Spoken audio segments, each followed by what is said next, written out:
It's Monday. It's morning.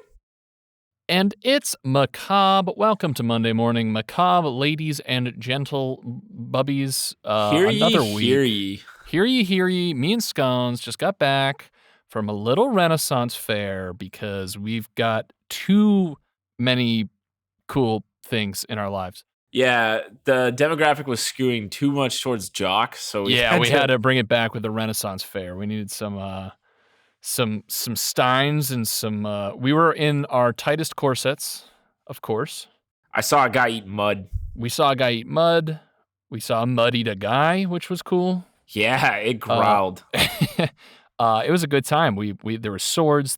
We threw knives. There was an obscene amount of hornets. There were so many hornets. So many fucking hornets. Like the bug. Like the actual insect. The thing that you don't want around you. Everywhere. Yeah. There were so many Charlotte Hornets players. Yes, it was obscene. Terry Rozier was there. I was like, whoa, you're back. And he's like, duh. Gordon Hayward, I was like, whoa, you're back? And I was like, wow, a lot of Celtics players are on the Hornets now. So yeah, it was a really good time. NBD guys, go to a Ren fair. Go to a Ren fair. Is that the, if I don't have enough time, you call it just Ren fair? Yeah, Ren fair. I dig it. You've never heard Ren fair before? No. Really? This was my first Ren fair as well. Oh, so yes. maybe I wasn't in the know. Yeah. Again, too jock. Yeah. Too much motorcycles and women. Not enough Renaissance fair. A jukebox, I can just fix it with one he just tap. Smacks it to life. Hey everybody, welcome back to another week of Monday Morning Macabre, the show where we, Scones and Darcy, I am Darcy, that is Scones, we talk about some spooky, ooky spookies. You. And we've just finished our 3-part series on the global climate crisis, and today... And boy, is it spooky. And boy, is it fucking terrifying. No, we finished our 3-part series on the satanic cult killings in Fall River Kid, and now we're moving on. Yep, we got our dunks, got a pack of parliaments. Yeah, we ordered a crulla. 8 a.m. and got out of there. Got the fuck out of there, kid. So now we're moving on to a new world, a whole new world, if you will, a new topic, a new spooky concept album that we're putting together for you, the listener. I like it. Is it like a poem, like Lemonade? Beyonce's Lemonade. That's a poem? Well, like the whole album, I think is supposed to be like a poem. Oh, I've never listened to the album, so I don't. Me neither, but I watched. But I love E! News. No, but I do love Lonely Island's Bash Brothers on Netflix, and it's kind of playing on Beyonce's Lemonade. Okay. So that's how I know about it. Hey, everybody. Slinging dingers. Slong and dongers. Yeah, so this week I'm going to be bringing the spooky stuff. Spooky stuff.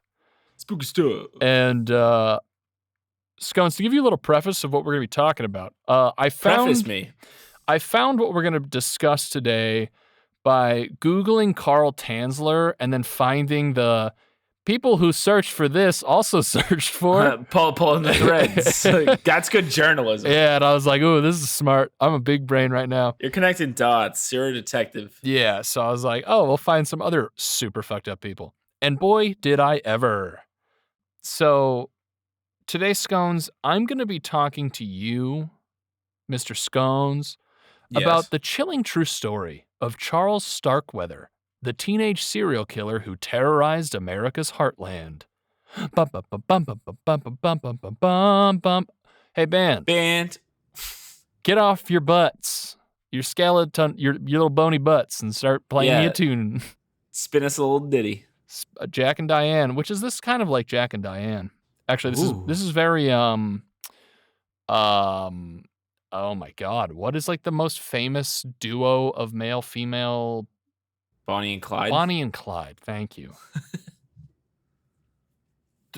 Cool Ranch and Dorito and other Doritos. Yeah. Cool Ranch and the Red Bag. I was gonna say nacho cheese. Cool Ranch and Mountain Dew. Yeah. Oh, there you go.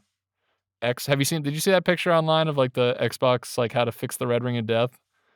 It's like an Xbox and a pentagram made out of like controller wires, and then it's like Mountain Dew and Doritos like in the like on the 5 corners. Anyway, that's amazing. That's the content you come here for, everybody. Me to poorly explain an image I saw on the internet. Great medium for that. It's perfect. Podcasting was invented for it.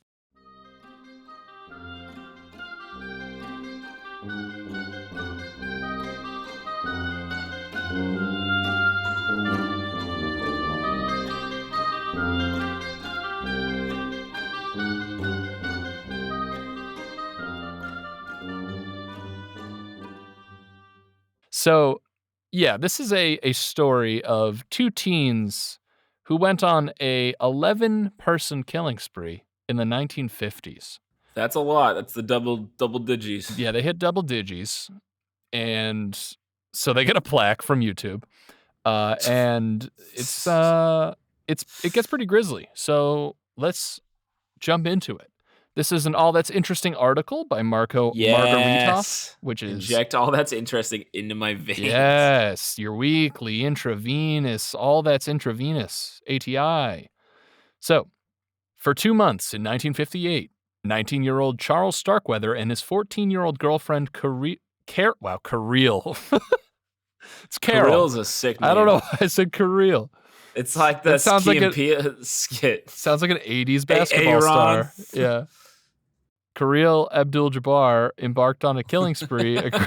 No, Carol Ann Fugate embarked on a killing spree across Nebraska and Wyoming that left 11 dead.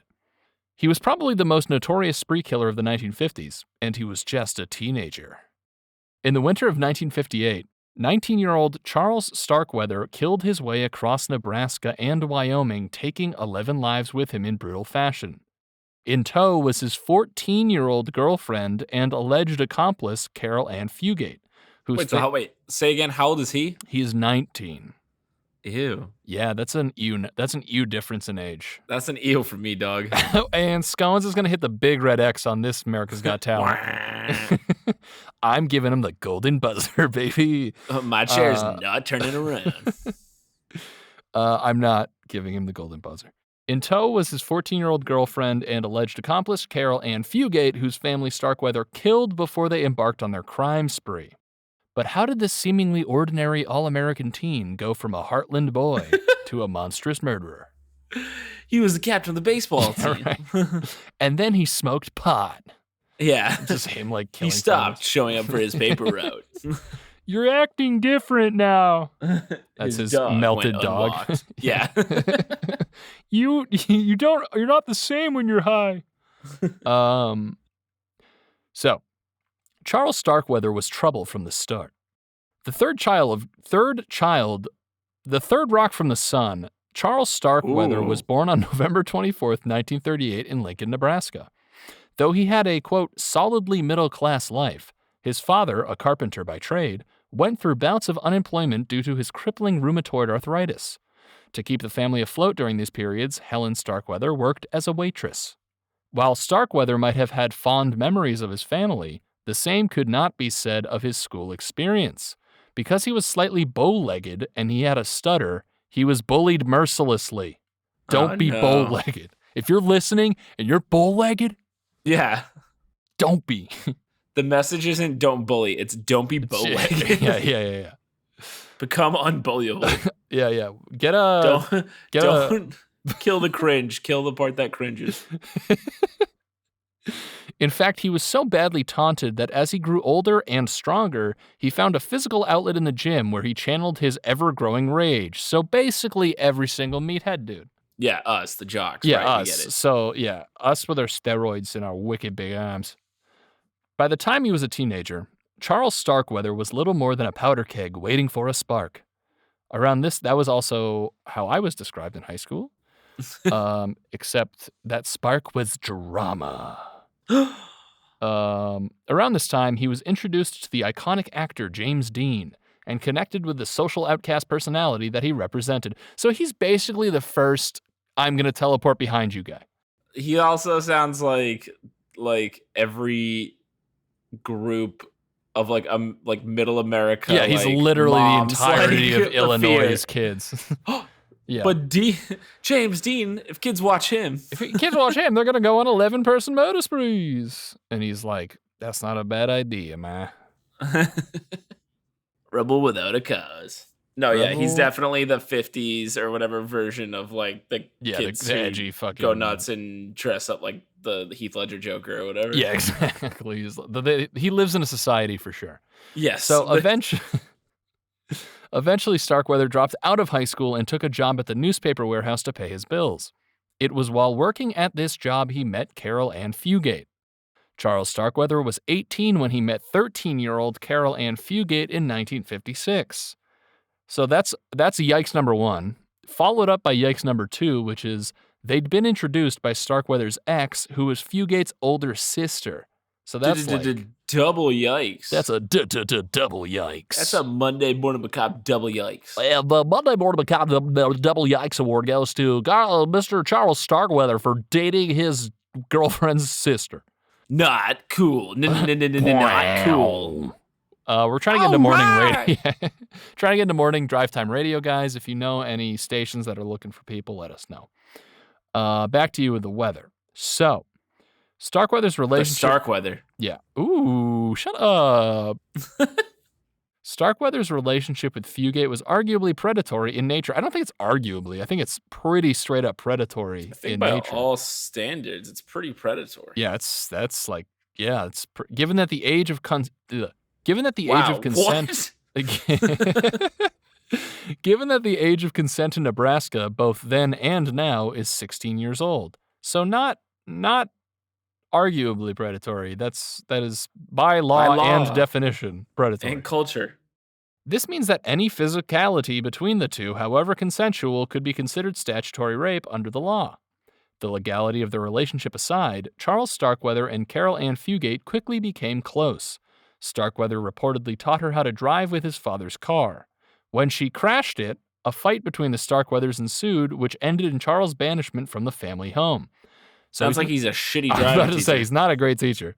It's like that. I just think like Bob's Burgers episode when Tina's in the car. Yeah, she's like, Tina, just stop. Just turn the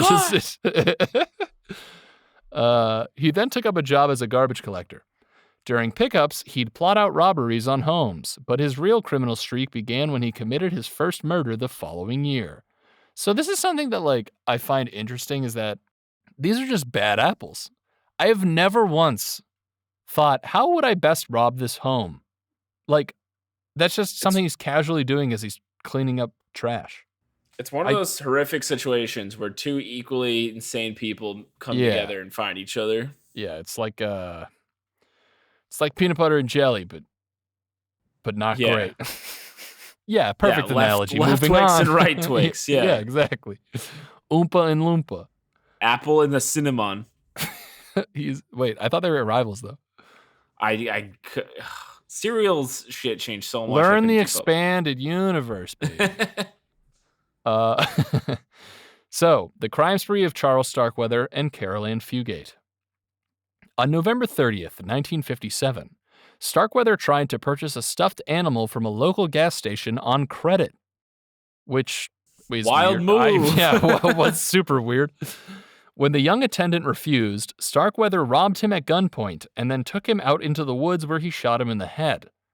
It's kind of an over-exaggeration. Could have just taken the bear and left. Did he even take the bear after, you think? Yeah, he probably did. And he probably was like some piece, like a garbage person who's like, I named him Bang Bang, or like some dumb. Yeah. Or like the attendant's name. Yeah, right. So... Well, that's fucked. So it looks like he was cruising to kill anyway. Yeah, I don't think the bear's what triggered it. I think he wasn't like, what do you mean you won't let it take me on my word for this credit? Is the last straw. Yeah. So his next murder was even grislier, and it set off a chain of events that eventually led to his seat in the electric chair. On January 21st, 1958, Starkweather went to call on Carol Ann Fugate at her home, where he was confronted by Fugate's mother and stepfather. They reportedly told him to stay away from their daughter, and in response, Starkweather fatally shot both of them. Okay. Seems... Bang, bang. Yeah, that's... Parents gone. This part really I do not like to read, so heads up, people. It's Oh, sad. no. I have to hear it. He then strangled and stabbed Fugate's 2-year-old half-sister to death. Yeah. Yeah, not good. Oh. Fugate's participation in this grisly murder is still up for debate, while she has insisted both then and now that she wasn't a willing participant, but rather Starkweather's hostage. Starkweather has insisted otherwise. Regardless of whether she participated in the murders of her own family, willingly or otherwise, what is clear is that she was present throughout Starkweather's subsequent murder spree that lasted throughout the month of January 1958. After murdering Fugate's family, the two camped out in her house for a few days, with a sign on the front door window that cautioned visitors not to come in because they were all, quote, sick with the flu. After he felt they diverted any suspicion, Starkweather took Carol Ann to her family friends, 70-year-old August Mayer, and shot both him and his dog with a shotgun. Jeez. Why? It's like, what? I don't know. It's just absolute rampage. Yeah, just lost his goddamn mind. Starkweather then attempted to flee the area with Fugate in tow, but when he drove their car into the mud, two teenagers, Robert Jensen and Carol King, stopped to help. He rewarded their generosity. No. Yeah, it's sad. He rewarded their generosity by shooting Jensen to death. He then attempted and failed to sexually assault King before he shot her to death as well. Starkweather would later claim that Fugate shot King to death. Fugate categorically denied the accusation. Their next stop was at the home of industrialist C. Lauer Ward. It's just a guy. I don't know. No, but they're going to like I don't know guy's how. House? Yeah, at this point now it's just like how do they know them? What's the chain of events here? So he kills the gas station attendant, which kind of kicks everything off. Right. He goes to his girlfriend's house, kills her entire family because. Right. And then now they're both together, and then they're trying to escape. They start fleeing, but then they get their car stuck in the mud, kill two passerbys who help them out of the mud. Right. That's where we're at now. I don't know but why. It's the jump to the industrialist that I don't. Yeah, understand. I don't know why. It's like, and next we'll get a fireman and then a scientist. Yeah, he's like, that weird part, bingo board. Yeah, exactly. I do not have an explanation, but that said, so he goes to the home of the industrialist. He stabs his maid, Lillian Finkel, to death, and then Starkweather kills the family dog, then stabs Ward's wife, Clara, to death when she came home. He finished up by fatally shooting C. Lauer Ward. They robbed the house and haphazardly searched for a new getaway vehicle. Oh, the money. Yeah, the money. Okay. It's all adding up now. That's when the dog part's uncalled for. Yeah, I don't. They keep killing the dogs, which is sad. I mean, it's all sad, but like, the dog, dog's not calling the cops on you, right? And if he is, that's the most amazing dog. He needs to live. Yeah, that's like Air Bud level. That's when they came upon Merle Collison sleeping in his Buick just outside of Douglas, Wyoming. To get his car, the pair fatally shot and killed him, but while Starkweather claimed that Fugate was the one who pulled the trigger, Fugate again steadfastly denied killing Collison, or anyone else for that matter. Collison's Buick had a brake mechanism that was unfamiliar to Charles Starkweather, and as a result, the car stalled when he tried to drive away. A passing motorist, Joe Sprinkle, stopped to try to help. Oh no, Joe! I know we're losing Mr. Sprinkles. He stopped to try to help, and an altercation ensued. When Starkweather threatened Sprinkle with a gun, Natrona County Sheriff Deputy William Romer showed up. Upon seeing the deputy, Fugate ran to him and identified Starkweather as the murderer.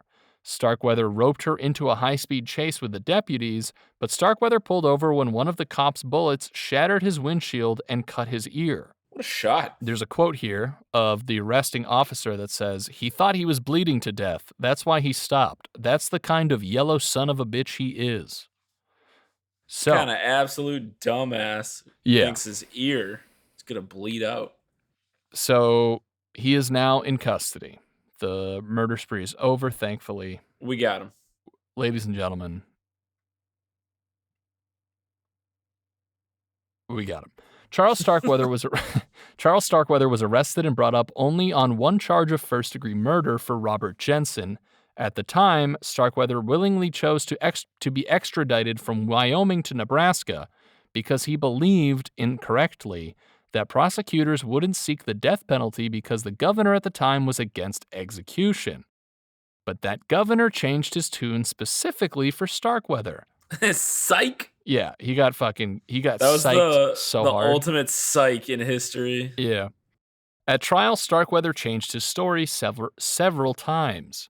First, he said Fugate wasn't there at all. Then he said she was a willing participant. At one point, his lawyers tried to argue that he was legally insane, which is such a classic fucking move. Also, like, true. Also, like, not that far up. Yeah, so that fails. The jury bought none of it, and he was ultimately convicted of murder and sentenced to death. Before his execution, Starkweather claimed Fugate should meet the same fate, which is fuck you. The state of Nebraska carried out his execution, death via the electric chair, on June 25, 1959. He was buried in Wyuka Cemetery in Lincoln, Nebraska, where 5 of his victims were also buried, which I would be like, can we not do that? Can you like throw his body in a river and can not talk about him ever? Right. Can the families of the deceased like go to their resting place without having to think about the guy because his headstone's right there? Also, fun fact, this is the last use of the electric chair until, I believe it's 99 or 90 in the state. Why? I don't know. Just like another method, and then in 99, someone was like... Or maybe I'm wrong about it. Might just be execution in general. Might not just be electric chair. Oh, okay. So Carol Ann Fugate... Wait, go ahead. Okay. I was going to ask if we find out any more evidence on Carol Ann Fugate, but it sounded like you were about to say something. Yeah. So Carol Ann Fugate's story, however, ended a little differently. Throughout her trial, she maintained that she was Starkweather's hostage and that he threatened to kill her family if she didn't follow him. Bro. What? Didn't he already kill your family? Yeah, not knowing he had already killed her parents. She added that she was too terrified to run away while he drove her around on his killing spree. The judge ruled that she had ample opportunity to escape and gave her a life sentence on November 21st, 1958. Yeah, Gotteroni and cheese. She was the youngest person in American history to be tried for first-degree murder at the time. Wow. Yeah. Who's the youngest now? Is it like the Slenderman girl? I don't know. That's a great question. Genuine question. Slenderman girl, can you let us know? I really hope she's not a listener. Our listeners are some of the most wonderful, amazing people around, and she's not up to our beautiful standards. People, baby. Fugate was paroled on good behavior after 18 years. Married, and changed her name to Carol Ann Clare. In February 2020, Clare, who is 76 years old as of this writing, attempted to get a pardon from the Nebraska Pardons Board, but her request was denied. Though it's been more than 50 years since the infamous Starkweather murders, his name and infamy lives on in books, songs, and films to this day. Bruce Springsteen's Nebraska is based on the murders, and Billy Joel's We Didn't Start the Fire references the Starkweather homicide. The Brad Pitt, Juliette Lewis film California is based on the Starkweather murders and is Oliver Stone's Natural Born Killers and Terrence Malick's 1973 film Badlands. So those are all based on Starkweather murders. Killers. Wow. Yeah. NBK. I didn't realize, this is influential in American culture. Yeah, I mean, 58, like right at the time when it would really become a huge, like, right when media was like covering the grisly stuff. Yeah. So the article wraps up with, more than anything else, however, the crimes of Charles Starkweather and Carol Ann Fugate shattered the ideal of an innocent era in America's heartland. Bum, bum, bum, bum. It would be really shitty if Carol Ann Fugate was telling the truth. And imagine just getting brought hostage and a guy kills your family and then you get blamed for it would as much of it. But yeah, I mean, it sounds like she was kind of participating. based on the fact that like they're in her house for multiple days after he killed her entire family. And at some point, it sounds like they had evidence that she had a gun. Right. Yeah. So I don't know. It's tough. In my head, I think I mean, it's also hard because she's literally 14 years old at the time, and like, oh god, yeah. How do you even like? How do you judge how she reacts when she's, you know what I mean? Right. So like, because I could barely fucking walk and talk at the especially same time. in 1958, where like there's nothing to desensitize her. To this. Right. So there aren't wicked good podcasts out there. There aren't fucking sick podcasts who get so sick, dude. Where jocks come down to nerd level. Yeah, jocks talk about fucking smoking parliaments, dude. So yeah, that's tough. I don't, who fucking knows? But that's what a good response. Some good ass investigative journalism right there. Who fucking whatever, bro. They're all dead now. Who cares? Jesus, you figure it out. So yeah, that's Charles Starkweather. One of the first kind of integral killing sprees, and integral to like the whole kind of investigating and researching like mental health, and like there's been a lot of investigations into like why what happened, like why how do people just I think there's probably way more to the story than we know. Right. So it's kind of like a classic case in mental health research and stuff of like, hey, why did this 19-year-old just go kill 11 people? Yeah, his life growing up probably was not. Well, yeah, and as mentioned in the article, I mean, he was severely bullied, which is classic. I bet his home life was fucked. Yeah, probably. So raise your kids. Hug your raise kids. your kids, dude. Raise your goddamn kids. If you haven't kids, so raise your kids if you are cool. Raise your kids in the air. If you don't know how to read. So that's today's episode, ladies and germs. We got all the things you could ever dream of on our website, MondayMorningMacabre.com, where we make your dreams come true. Yep, that's the guarantee. That's the Sling and Dingers guarantee. Oh, lawyers are looking at me saying, don't say that, but already said it, and it's true. The bad boys of podcasting, as always. BBs of PCs. And, check out our Instagram, Monday Morning Macabre, Twitter, Macabre Pod. Spread the word of Macabre, guys. We love seeing those little numbers get higher because we're humans and we're dumb. So keep doing that. And we love listener suggestions. So if you have a topic that we haven't covered yet, let us know. We got a few in the hopper. So if you guys got some more, send us. And the hopper's full. Hopper's getting up there, baby. Sheesh. So we gotta sheesh. Gotta hop on that. And if you wanna comment something under this to let us know that you made it through the entire podcast, just write sheesh in the comments. And apart from that, have a good Monday. Boy. Boy.